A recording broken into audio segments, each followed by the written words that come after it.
ఇవాళ రాష్ట్ర ప్రభుత్వం అయినా కేంద్ర ప్రభుత్వం అయినా ఎస్ఎల్బిసి అనేది ఒక అవగాహన లేనటువంటి ప్రాజెక్ట్, అది తోక తలకాయ లేని ప్రాజెక్టు. దానివల్ల ఉపయోగం అనేది శూన్యం. దాన్ని పూర్తి చేసిన దానివల్ల పెద్దగా రైతన్నాలు చేసినటువంటి మేలేం లేదు అందులో. కనీస అవగాహన లేనటువంటి ప్రభుత్వం, కనీస అవగాహన లేనటువంటి కట్టే విధానం.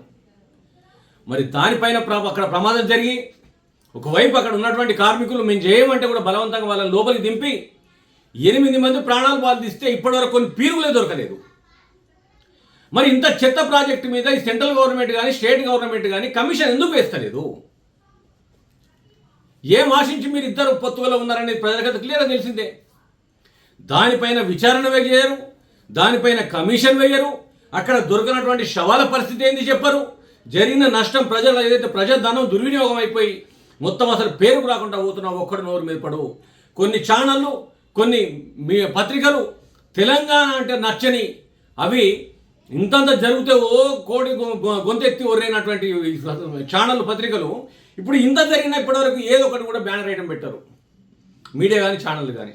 మరి అక్కడ ప్రాణాలు పోతే మీకు పట్టింపు లేదా? అక్కడ ప్రజాధనం నష్టం జరిగితే మీకు పట్టింపు లేదా? ఎటు పోతా ఉన్నది మీ దుర్మార్గపైన ఆడుంటే ఆలోచన? తెలంగాణ జాతిని నిలబెట్టినటువంటి కాళేశ్వరం ప్రాజెక్టు మీద ఎన్ని విష ప్రచారాలు, ఎన్ని విష కుట్రలు చేస్తున్న మీరు ఇదే ఎస్ఎల్బిసి పైన ఎందుకు స్పందిస్తలేరో సమాధానం చెప్పాలి.